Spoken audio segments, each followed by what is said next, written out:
Ayana Crowfeather walked slowly through the hills. Her baby girl was tied to her chest with an old blanket. The baby was only 3 months old. Ayana was 23 years old, but she looked much older. Her face was thin and pale. Her eyes were red from crying and sickness. The wind was cold and sharp. Winter was coming to the Cherokee Nation in Oklahoma. Ayana pulled the blanket tighter around her baby. She had been walking for 2 days now. Her feet hurt badly. Her old shoes had holes in them.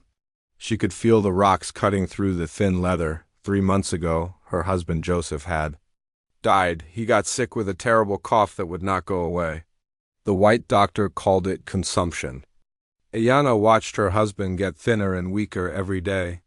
He coughed up blood. At night he burned with fever. During the day he shivered with cold. Nothing could help him. One morning he did not wake up. After Joseph died, everything went wrong for Ayana. The tribal council came to her small house. They said Joseph owed money for the land. They said she had to pay or leave. But Ayana had no money. Joseph had been a good hunter, but they never had much. The little money they saved went to pay the doctor who could not help Joseph. The men from the tribal council took her house. They took her chickens. They took the small garden where she grew vegetables. They left her with nothing but the clothes she wore and Joseph's old hunting rifle. Ayana begged them to let her stay. She promised to work hard to pay the debt, but they would not listen. They said a woman could not own land anyway. Ayana went to her father's house. She knocked on the door with her baby in her arms. Her mother opened the door but would not let her in. Her mother said Ayana had brought shame to the family. She had married Joseph against their wishes. Joseph was from a different clan. Her parents said this marriage was wrong. Now that Joseph was dead, they did not want Ayana back. Her father stood behind her mother. He looked at Ayana with angry eyes. He said she made her choice when she married Joseph. Now she had to live with that choice. He closed the door in her face. Ayana stood outside crying. Her baby started to cry too. The sound made Ayana's heart break even more. Ayana's sister lived in the next town. She walked there with her baby. It took her a whole day. When she got to her sister's house, she was very tired. Her sister Mary opened the door. Mary looked surprised to see Ayana. But when Ayana asked to stay, Mary shook her head. Mary's husband worked for the tribal council. He said if Mary helped Ayana, he might lose his job. Mary gave Ayana some bread and water. Then she closed the door too. Ayana had nowhere else to go. She remembered an old mining camp in the hills. Her grandfather used to tell stories about it. White men had dug for gold there many years ago. Then they left when they found no gold. Maybe she could find shelter there. Maybe she could hide until she figured out what to do. She started walking toward the hills. The baby cried a lot. Ayana had little milk to feed her. She was not eating enough food herself. When the baby cried, Ayana sang Cherokee songs her grandmother had taught her. Sometimes the baby would stop crying and listen. Sometimes she would fall asleep. On the first night, Ayana slept under a big tree. She used leaves to make a bed. She held her baby close to keep her warm. Wild animals made noises in the dark.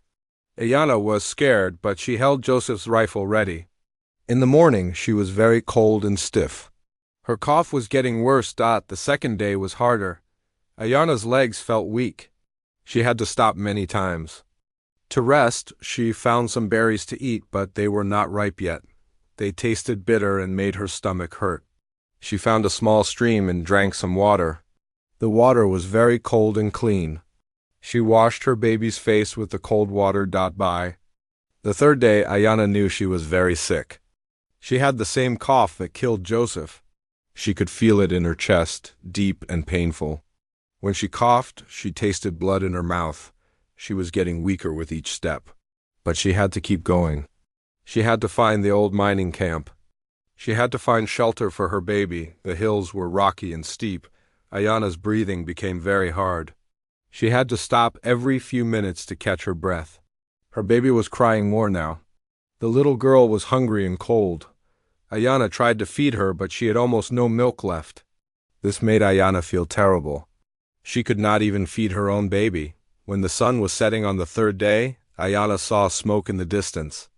Her heart jumped with hope. Maybe someone was at the mining camp. Maybe they would help her. She walked faster, even though it was hard. The baby had stopped crying. This scared Ayana more than the crying did, but as she got closer, she saw the smoke was not from people.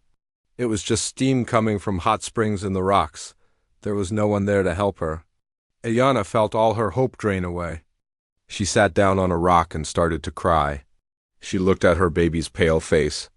The little girl's eyes were closed, but she was still breathing. Ayana looked up at the dark sky. Stars were starting to appear. She thought about Joseph. She wondered if he was watching her from somewhere. She wondered if she would see him soon. She was not afraid to die, but she was afraid for her baby. Who would take care of her daughter if Ayana died? The night was very cold. Ayana found a small cave in the rocks. It was not much, but it kept the wind away. She made a small fire. With some dry wood and grass, the fire gave a little warmth and light. She held her baby close to the fire to keep her warm. Ayana's cough got worse during the night. She coughed so hard that her whole body shook. Sometimes she coughed up blood. She was burning with fever, but she also felt very cold. She knew these were the same signs Joseph had shown before he died. In the morning, Ayana could barely stand up. Her head felt dizzy and light. Her legs were shaking. But she had to keep going. She had to find help for her baby. She picked up her daughter and started walking again. Each step was harder than the last. The sun was hot, but Ayana felt cold. All over, she was sweating, but she was shivering too. She knew she was very sick now, maybe too sick to get better. But she had to try. She had to keep walking. She had to find someone who would help her baby. Near a small creek, Ayana's strength finally gave out. Her legs stopped working. She fell to her knees beside the water. Her baby started crying again. The sound echoed off the rocks around them. Ayana looked at the clear water in the creek. She was very thirsty, but she was too weak to reach it. She lay down on the ground beside the creek. She held her baby on her chest. The little girl was still crying, but the sound was getting weaker. Ayana closed her eyes. She felt very tired. More tired than she had ever felt in her life. Maybe if she just rested for a little while, she would feel better. Maybe then she could keep walking. The sun moved across the sky. Ayana drifted in and out of sleep. Sometimes she dreamed about Joseph. Sometimes she dreamed about her childhood home. In her dreams, everyone was happy and healthy. In her dreams, Joseph was still alive and holding their baby. The baby's crying got weaker and weaker. This scared Ayana, but she was too weak to do anything about it. She tried to sing, but no sound came out of her throat. She tried to move, but her body would not listen to her mind. As the sun started to set again, Ayana felt herself slipping away. She thought this might be the end. She hoped someone would find her baby and take care of her. She hoped her little girl would grow up strong and happy. With these thoughts in her mind, Ayana closed her eyes and waited for whatever would come next. Thomas Whitman rode his horse slowly through the rocky hills. He was tired and angry. The business meeting in Tulsa had gone very badly. The men there did not want to buy his cattle. They said his prices were too high. They said they could get better cattle from other ranchers for less money. Thomas was 40 years old. He owned a big ranch in Texas called the Double W Ranch. He had worked hard for 20 years to build his business. He raised the best cattle in Texas, but lately business was getting harder. Other ranchers were selling cattle for very low prices. Thomas could not compete with them and still make money. The sun was getting low in the sky. Thomas wanted to get back to his camp before dark. His men were waiting for him there with the wagon and supplies. Tomorrow they would start the long trip back to Texas. Thomas was not looking forward to telling his ranch hands that the trip was a waste of time. Thomas's horse was a big, brown stallion named Duke. Duke was getting old, but he was still strong and smart. Thomas had raised Duke from a baby horse. They had traveled many miles together over the years. Duke knew these hills almost as well as Thomas did. As they rode through a narrow canyon, Duke suddenly stopped. His ears stood up straight. He turned his head toward a sound that Thomas could not hear yet. Thomas trusted Duke's sharp ears.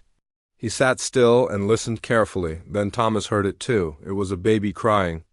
The sound was weak and far away, but it was definitely a baby. Thomas was surprised. What was a baby doing out here in these empty hills? There were no towns or houses for many miles. Thomas made Duke walk toward the sound. They followed a small creek that ran between the rocks. The crying got a little louder as they got closer. Thomas began to worry. Why was a baby crying alone out here? Where were its parents? Around a bend in the creek, Thomas saw something that made his heart stop. A young Indian woman was lying on the ground beside the water. She was very still. A tiny baby was on her chest, crying weakly. The woman looked like she might be dead. Thomas jumped down from Duke and ran to the woman. He knelt beside her and put his hand on her neck to feel for a heartbeat. Her skin was burning hot with fever, but her heart was still beating. She was alive, but just barely. The woman was very thin and pale. Her clothes were torn and dirty. Her long black hair was tangled and full of dust. Her lips were blue from cold and sickness. Thomas could see that she had been sick for a long time. The baby was tiny and weak. She was wrapped in an old blanket that had holes in it. The baby's crying was getting weaker. Thomas knew that both the mother and baby were close to death. If he did not help them right away, they would both die before morning. Thomas had seen this kind of sickness before. His own wife Sarah had died from consumption 5 years ago. He remembered how she looked near the end. This Indian woman looked exactly the same. She was burning with fever but shivering with cold. She was breathing in short, quick breaths. When she coughed, there was blood on her lips. Thomas gently picked up the baby. The little girl was so light she felt like she weighed nothing. Her skin was cold and her lips were pale, but she was still breathing. Thomas wrapped his own coat around the baby to keep her warm. Then Thomas carefully lifted the woman. She was much lighter than she should be. Thomas could feel her bones through her skin. She had not been eating enough food for a long time. Her breathing was very shallow and fast. Thomas put the woman on Duke's back. Then he climbed up behind her, holding her steady with one arm and holding the baby with the other. Duke was strong enough to carry all 3 of them, but Thomas had to be very careful. The woman was so weak that she might fall off if he was not careful. The ride back to Thomas's camp took almost an hour. The woman woke up a few times during the ride. When she did, she would mumble words that Thomas could not understand. Sometimes she would try to reach for her baby. Thomas would show her that the baby was safe in his arms. Then the woman would close her eyes again. When Thomas got to his camp, his men were surprised to see him carrying 2 Indians. His foreman was a man named Bill Carson. Bill had worked for Thomas for 10 years. He was a good worker, but he did not like Indians. Most of the other ranch hands felt the same way. Bill walked over to Thomas as he got down from Duke. Bill looked worried and angry. He said this was trouble they did not need. He said Indians meant problems with the law. He said they should leave the woman and baby where Thomas found them. Thomas got angry at Bill's words. He said he would not leave a dying woman and baby to die in the hills. He said any man who worked for him would help save these people or find another job. Bill did not like this, but he did not argue anymore. Thomas's cook was a Mexican man named Carlos. Carlos was older and wiser than the other men. He looked at the sick woman and shook his head sadly. He said she was very close to death. He said the baby might not live through the night either. Thomas told Carlos to heat water and get clean blankets. He told Bill to hitch up the wagon. They were going to take the woman and baby to the ranch in Texas. There Thomas's housekeeper, Maria, could take care of them. There was also a doctor near the ranch who might be able to help. Some of the ranch hands complained about this plan. They said it was too far to travel with sick people. They said the woman would probably die on the way anyway.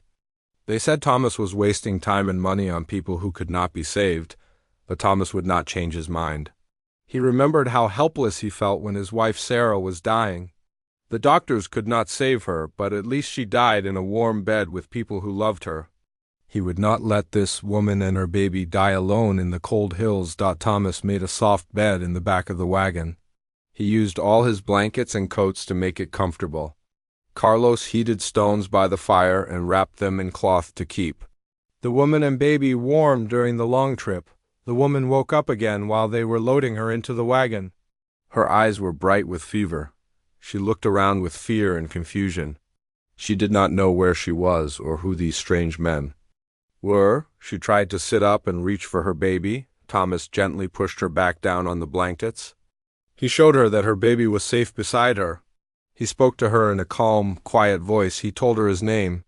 He told her he was going to help her and her baby. He did not know if she understood his words, but his gentle voice seemed to calm her down. The woman looked at Thomas for a long moment. Her dark eyes were full of pain and fear, but also hope. She whispered something in her own language. Then she reached out and touched Thomas's hand. Her touch was hot with fever, but gentle. Thomas thought she was trying to thank him. Then the woman closed her eyes again. Her breathing was still very fast and shallow. Thomas was not sure she would live long enough to reach the ranch, but he had to try. He could not live with himself. If he did not try to save her, the wagon trip to Texas would take 3 days. Thomas rode beside the wagon on Duke. Every few minutes he would look back to check on the woman and baby. Sometimes he would stop the wagon to give the baby some water or to cover the woman with more blankets. On the first night, they camped beside a small river. The woman's fever got worse. She talked in her sleep, saying words in Cherokee that Thomas could not understand. Sometimes she would cry out as if she was having bad dreams. The baby cried a lot too, but her crying was getting weaker. Carlos made soup from dried meat and vegetables. Thomas tried to get the woman to drink some of the warm broth. Most of it ran out of her mouth, but she swallowed a little bit. Thomas also dipped his finger in water and let the baby suck on it. The baby was too weak to cry much anymore. Bill and some of the other men sat around their own fire. They talked quietly among themselves. Thomas heard them saying he was making a big mistake. They said the woman was going to die anyway. They said he should not risk his business for strangers, but Thomas did not care what his men thought. He sat beside the wagon all night, watching over the woman and baby. When the woman coughed up blood, he wiped it away with a clean cloth. When the baby whimpered, he gently rocked the wagon to comfort her. By morning, Thomas was very tired, but the woman was still alive. Her fever was still high, but she was still breathing. The baby was weaker, but she was alive too. Thomas felt a little hope. Maybe they could make it to the ranch after all. The second day of travel was harder. The road was rough and rocky. Every bump in the wagon made the woman moan with pain. Thomas told the men to drive as slowly and carefully as possible. He did not care if the trip took longer. He just wanted to get the woman and baby to safety. That evening, they camped near a small town. Thomas thought about taking the woman to the doctor in town, but he decided against it. The doctor might not help an Indian woman. Also, the woman was too weak to be moved more than necessary. It was better to keep going to the ranch. On the third morning, Thomas could see his ranch in the distance. The sight of home made him feel much better. Soon the woman and baby would be safe and warm. Maria would know how to take care of them. Dr. Morrison lived only 5 miles from the ranch. He was a good friend who would help no matter what. When they finally reached the W Ranch, Thomas felt like they had won a great victory. The woman was still alive. The baby was still alive. They had made it home safely. Now the real work of saving their lives could begin. Maria Santos was in the kitchen when she heard the wagon coming up the road to the ranch house. She looked out the window and saw Thomas riding beside it. She was happy he was back, but she wondered why the wagon was moving so slowly. Maria had worked for Thomas for 8 years. She was 50 years old and had raised 6 children of her own. When Thomas's wife Sarah died, Maria became like a mother to Thomas. She cooked for him, cleaned his house, and worried about him when he was away on business trips. Thomas jumped down from his horse and ran to the wagon. Maria could see he was very worried about something. She put down her dish towel and went outside to see what was wrong. When she saw Thomas carefully lifting a sick Indian woman from the wagon, Maria gasped with surprise. The woman looked terrible. She was so thin that Maria could see her bones through her skin. Her face was pale and covered with sweat. Her breathing was fast and shallow. Behind the woman, Maria saw a tiny baby wrapped in dirty blankets. Thomas carried the woman toward the house. He told Maria that both the woman and baby were very sick. He said they needed help right away. Maria did not ask questions. She just nodded and held the door open for Thomas. Thomas carried the woman to the guest bedroom on the first floor. Maria followed with the baby.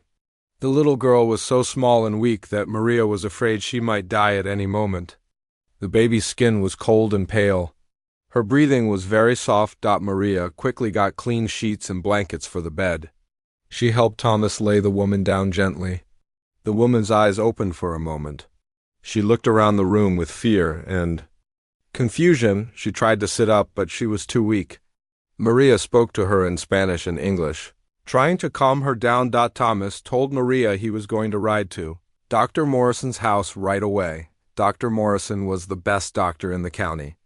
If anyone could save the woman and baby, it would be him. Thomas asked Maria to stay with them until he got back. After Thomas left, Maria looked at the woman and baby more carefully. The woman was young, maybe 23 or 24 years old. Her long black hair was beautiful, but it was tangled and dirty. Her clothes were torn and stained. She had been living rough for a long time. The baby was tiny and perfect. She had dark hair like her mother and beautiful dark eyes, but she was much too thin.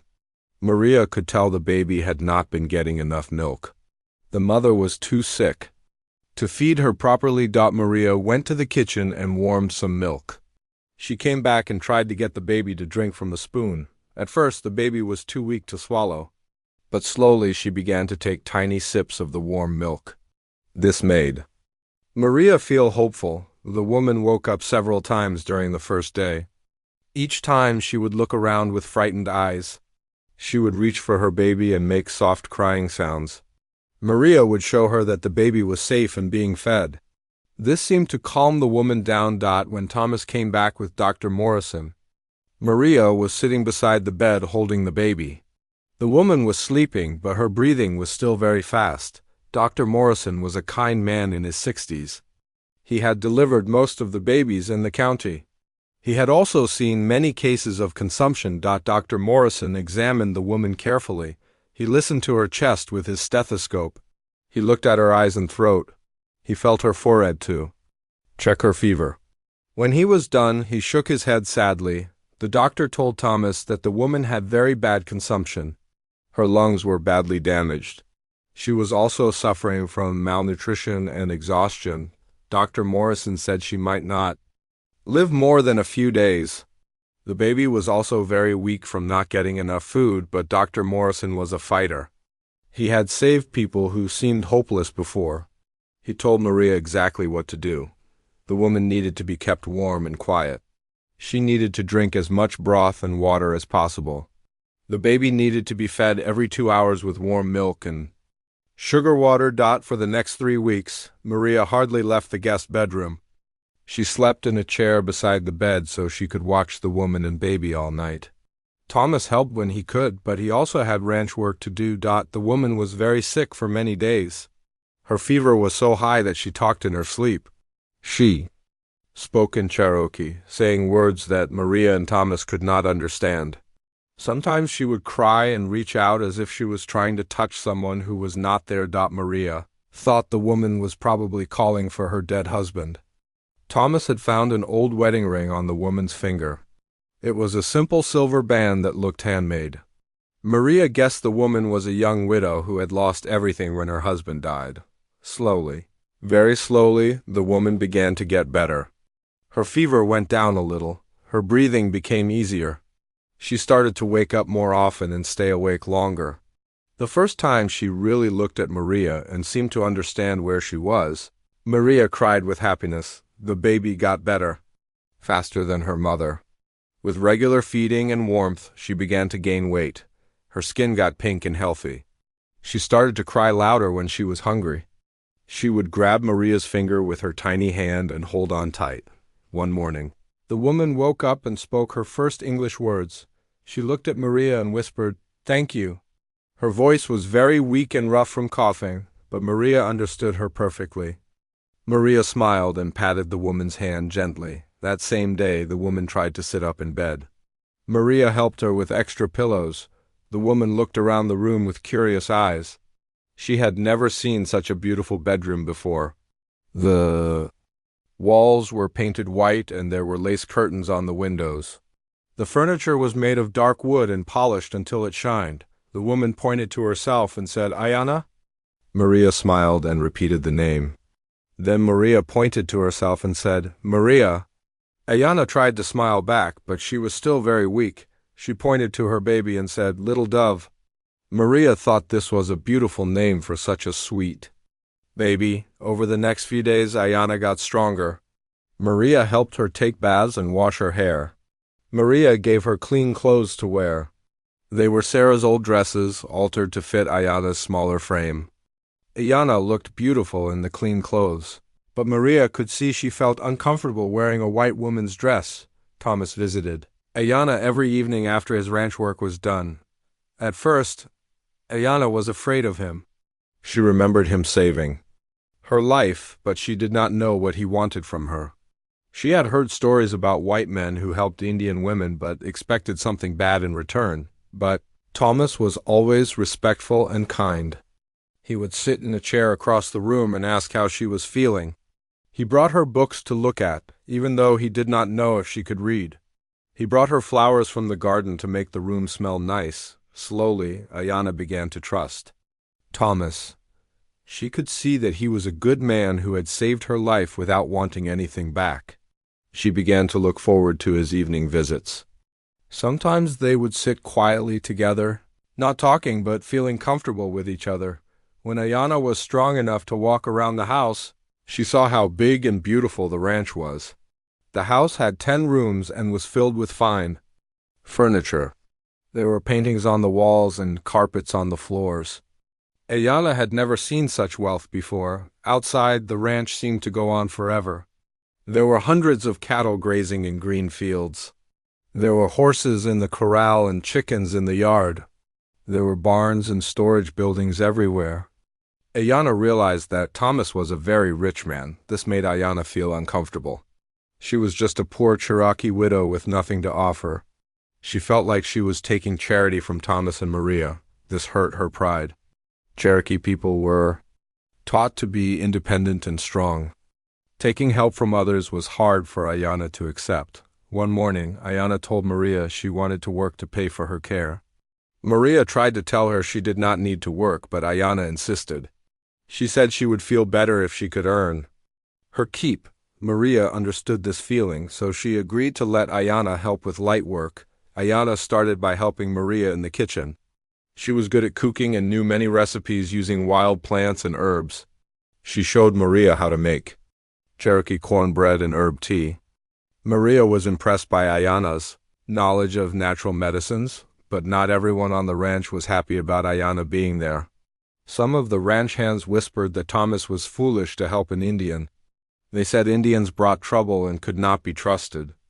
They said Ayana would probably steal something and run away in the night. Bill Carson, the foreman, was especially unfriendly to Ayana. He would not look at her when she walked by. He told the other men that having an Indian woman on the ranch was bad luck. He said it would cause problems with the neighbors and the law. The neighboring ranchers' wives were also talking about Ayana. When they came to visit Maria, they would stare at Ayana with curious and unfriendly eyes. They asked Maria why Thomas was keeping an Indian woman in his house.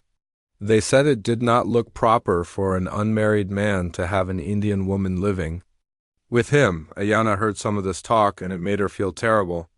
She did not want to cause problems for Thomas and Maria. They had saved her life and been nothing but kind to her.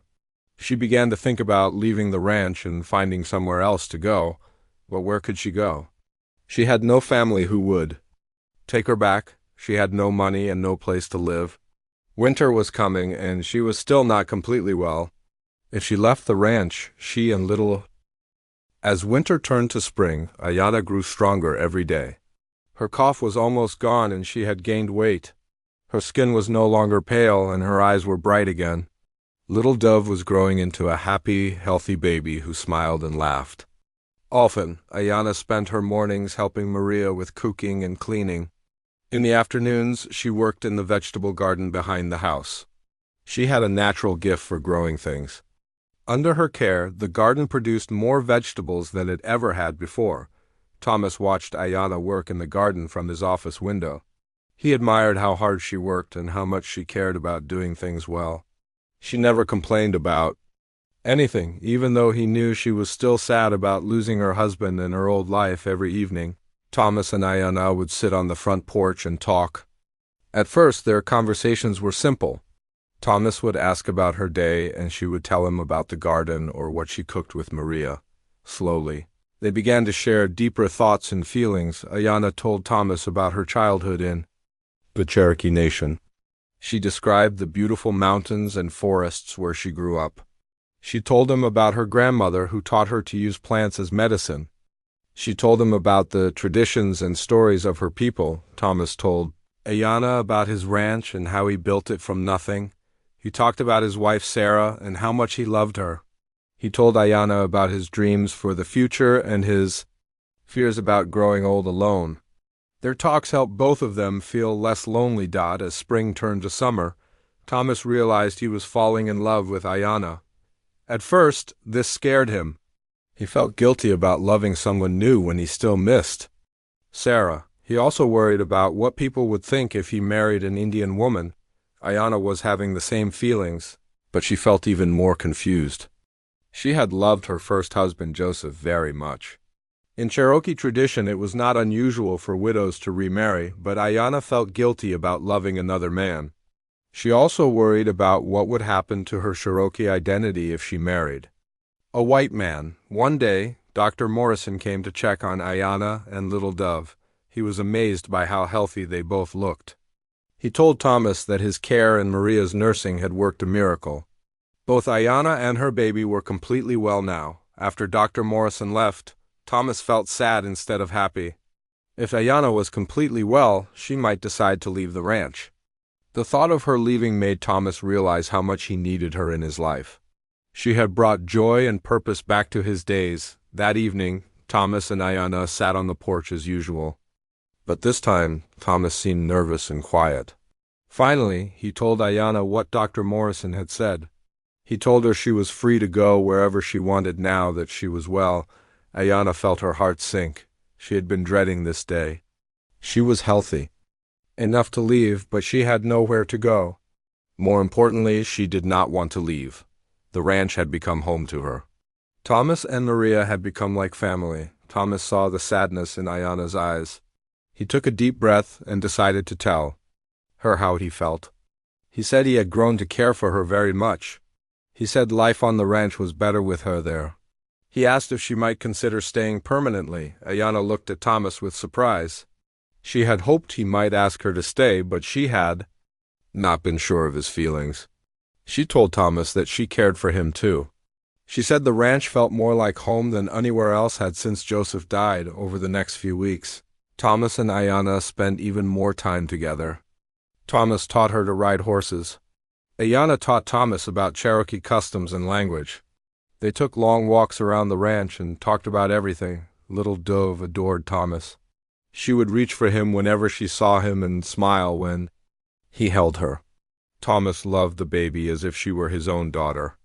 He bought her toys and clothes and spent hours playing with her. Maria could see that Thomas and Ayana were falling in love. She was happy for both of them. Thomas had been lonely for too long, and Ayana deserved happiness after all her suffering. Maria began to hope they would get married and become a real family, but trouble was coming.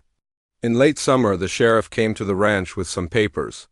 He said there had been complaints about Thomas harboring an Indian woman without proper documentation. The law required all Indians to be registered and living on designated reservations. The sheriff was a friend of Thomas's, but he had to follow the law. He told Thomas that Ayana would have to leave Texas or be sent back to Oklahoma to live on a reservation. He gave Thomas 2 weeks to resolve the situation. Thomas was furious about this law, but he was also frightened. He could not bear the thought of losing Ayana and Little Dove. He rode to town to talk to his lawyer about what could be done. The lawyer told Thomas there was only one way to keep Ayana in Texas legally.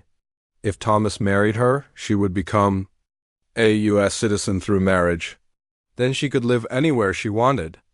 But the lawyer warned Thomas that marrying an Indian woman would cause huge problems for his business and social standing. When Thomas came home and told Ayana about the sheriff's visit, she was heartbroken but not surprised. She had always known this day might come. She told Thomas she would pack her things and leave quietly. She did not want to cause him any more trouble, but Thomas had other ideas. That night he sat with Ayana on the porch and took her hands in his. He told her he did not want her to leave. He told her he loved her and wanted to marry her. He asked if she would be his wife. Ayana was shocked and happy and scared all at the same time. She loved Thomas, but marriage seemed impossible. She told him about all the problems it would cause. People would hate them both. His business would suffer.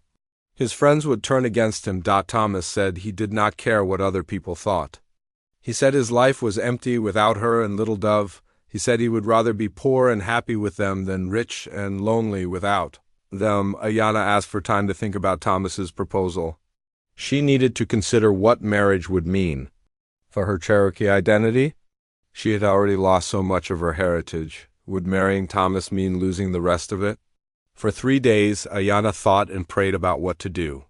She walked alone in the hills around the ranch, asking her ancestors for guidance. She thought about what Joseph would want for her and Little Dove. She thought about what kind of life she could give her daughter. On the 4th day, Ayana gave Thomas her answer. She said yes, she would marry him. She said she loved him and wanted to build a life with him. She said she believed they could find a way to honor both their heritages in their marriage. Thomas was overjoyed by Ayana's acceptance, but their happiness was soon challenged by the harsh reality of people's prejudices. When word spread that Thomas planned to marry an Indian woman, the reaction was swift and cruel. Several of Thomas's business partners sent letters saying they would no longer buy cattle from him. The bank that held the loan on his ranch threatened to call in the debt early. Some of his ranch hands quit their jobs in protest. The worst reaction came from Thomas's neighbors. Mrs. Patterson, the wife of a nearby rancher, came to the house with 3 other ladies. They demanded to speak with Thomas. When he came to the door, Mrs. Patterson told him he was making a terrible mistake. Mrs. Patterson said decent white women would no longer associate with Thomas if he married an Indian. She said his reputation would be ruined forever. She said people would assume he was no better than a savage himself. Thomas listened to Mrs. Patterson's cruel words with growing anger. When she finished speaking, he told her that Ayana was more of a lady than she would ever be. He told the women to get off his property and never come back, but the social pressure was enormous. Even Dr. Morrison, who was Thomas's friend, tried to talk him out of the marriage. The doctor said he understood Thomas's feelings, but he warned him about the consequences of marrying across racial lines. The local preacher, Reverend Williams, refused to perform the wedding ceremony. He said the Bible forbade marriages between different races. He said such a union would be an abomination in the eyes of God. Thomas was hurt and angry about people's reactions, but he was not discouraged. He found a justice of the peace in a distant town who agreed to perform the ceremony. He bought Ayana a beautiful white dress and a simple gold wedding ring. Ayana also faced criticism from within the Cherokee community. Her sister Mary sent a letter saying the family was ashamed of her. Mary said Ayana was betraying her people by marrying a white man. She said Ayana would never be welcome in Cherokee territory again. This letter broke Ayana's heart.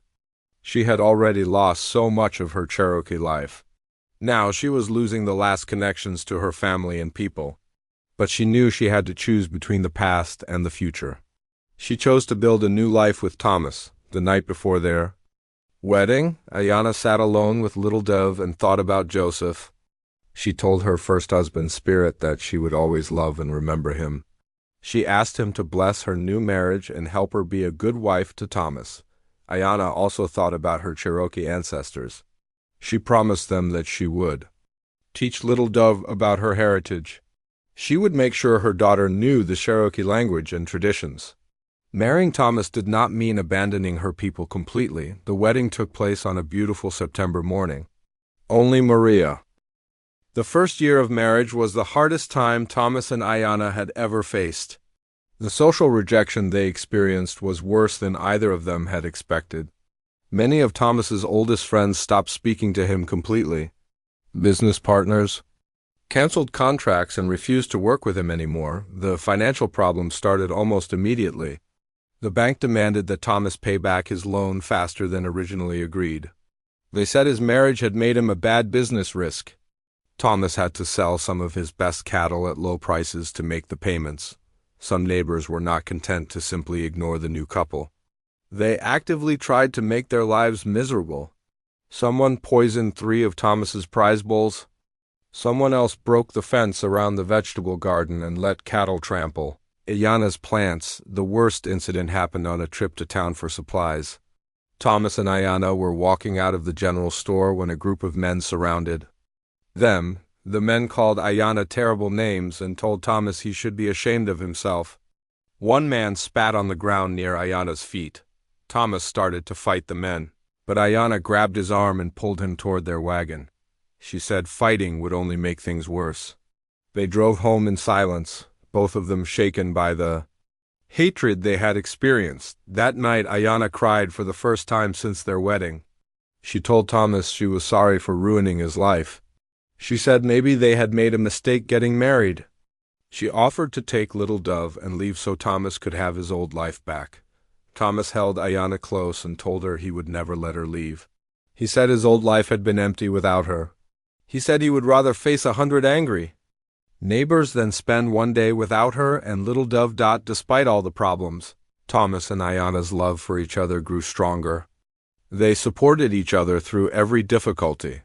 When Thomas was discouraged about business losses, Ayanna reminded him of all the good things they still had. When Ayanna was sad about being rejected by people, Thomas reminded her that their opinion did not matter. Maria was a constant source of support for the young couple. She helped take care of Little Dove when Thomas and Ayanna were dealing with ranch work or business problems. She cooked their favorite meals and listened when they needed to talk about their troubles. Dr. Morrison also remained a loyal friend. He continued to visit the ranch regularly and provide medical care for the family. When other people criticized Thomas's marriage, Dr. Morrison defended him. He said Thomas and Ayanna were 2 good people who deserved happiness together. Slowly, some of the financial pressure began to ease. Thomas discovered that not all businessmen were prejudiced against him. He found new buyers for his cattle in distant towns where people did not know about his marriage. These new customers cared only about the quality of his livestock, which was still the best in Texas. Ayanna also contributed to solving their money problems. She used her knowledge of plants and herbs to create medicines that she sold to people in nearby towns. Word spread that the Indian woman at the Whitman Ranch could cure things that regular doctors could not fix. People who would not socialize with Thomas, and Ayanna were still willing to pay for Ayanna's medical skills. She could heal infections with plant poultices. She could stop bleeding with special tree bark. She could ease pain with herbal teas that worked better than store-bought medicines. As Ayanna's reputation as a healer grew, some people began to see her differently. They still did not approve of her marriage to Thomas, but they respected her abilities. A few women even started to speak to her politely when they came for medical help. The second year of marriage brought a wonderful surprise. Ayanna discovered she was going to have another baby. Thomas was overjoyed at the news. He had always wanted children of his own, and now his dream was coming true. Little Dove, who was now walking and talking, was excited about getting a baby brother or sister. She helped Ayanna prepare the nursery and picked flowers to decorate the baby's room. Thomas bought a beautiful wooden cradle that he spent hours polishing until it shined.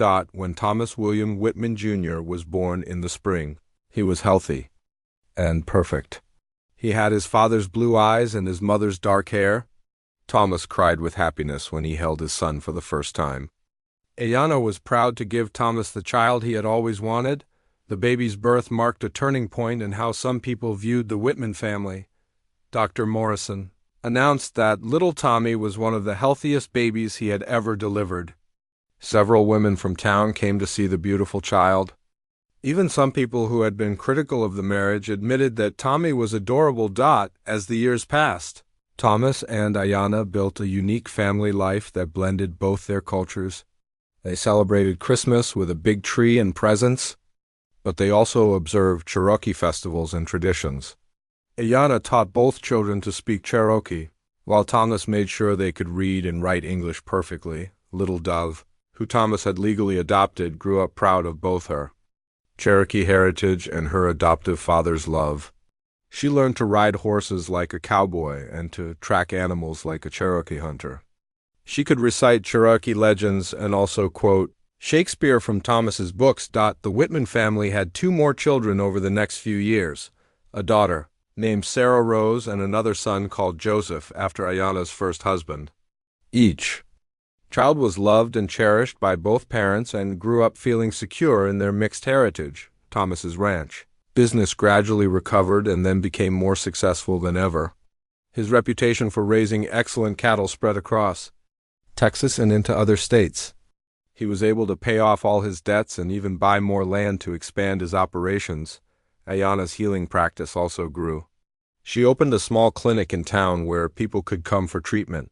She trained several young women to help her, teaching them the Cherokee healing methods that had been passed down through generations. The most satisfying part of Ayanna's work was helping other Indian families who were struggling to adapt to life off the reservations. She and Thomas provided jobs for Cherokee men on the ranch. They helped Indian children get educations in town schools. They used their influence to protect Indian families from discrimination. By their 10th wedding anniversary, Thomas and Ayanna had become respected members of their community. The people who had once shunned them now sought their help and advice. Thomas was elected to the town council, and Ayanna was asked to serve on the school board. The couple never forgot the cruelty they had faced in their early years of marriage. This experience made them more compassionate toward other people who were different or struggling.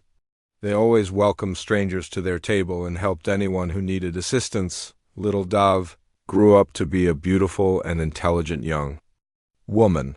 She attended a women's college in Austin and became a teacher.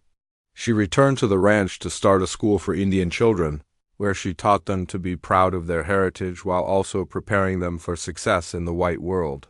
Tommy followed in his father's footsteps and became a skilled rancher and businessman. But he also learned Cherokee ways from his mother and became a bridge between the white and Indian communities. He spoke out against discrimination and fought for Indian rights in the state legislature. Sarah Rose became a doctor, inspired by watching her mother heal people with plants and herbs. She combined Cherokee healing traditions with modern medical knowledge. Joseph became a lawyer who specialized in helping Indian tribes protect their land rights. All 4 children married and had families of their own. They raised their children to understand and respect both sides of their heritage. The Whitman grandchildren grew up speaking Cherokee and English, celebrating both Christmas and tribal festivals, and feeling proud of their unique family history. As Thomas and Ayanna grew older, they often sat on the same porch where they had first fallen in love. They would watch their grandchildren play in the yard and remember how close they had come to never meeting at all. If Thomas had not heard Little Dove crying in the canyon that day, both Ayanna and her daughter would have died. Sometimes visitors would ask Ayanna if she ever regretted leaving her Cherokee life behind. She would always answer that she had not left it behind. She had carried it with her and shared it with her new family. She had found a way to honor both her past and her future. Thomas would often say that marrying Ayanna was the best decision he ever made. She had brought love, wisdom, and purpose back into his life. She had given him children and grandchildren who were proud of their mixed heritage. She had made him a better man. On their 25th wedding anniversary, the whole community threw a big celebration for Thomas and Ayanna. People who had once criticized their marriage now praised their courage and love. The local newspaper wrote an article calling them an inspiration to all couples who face challenges together. At the celebration, Ayanna spoke to the crowd about her journey from near death in the Oklahoma hills to happiness as a wife and mother in Texas. She said that love had the power to overcome any obstacle, if people were brave enough to fight for it. Ayanna also talked about the importance of understanding and respecting different cultures. She said that mixing Cherokee and white traditions had made her family stronger, not weaker.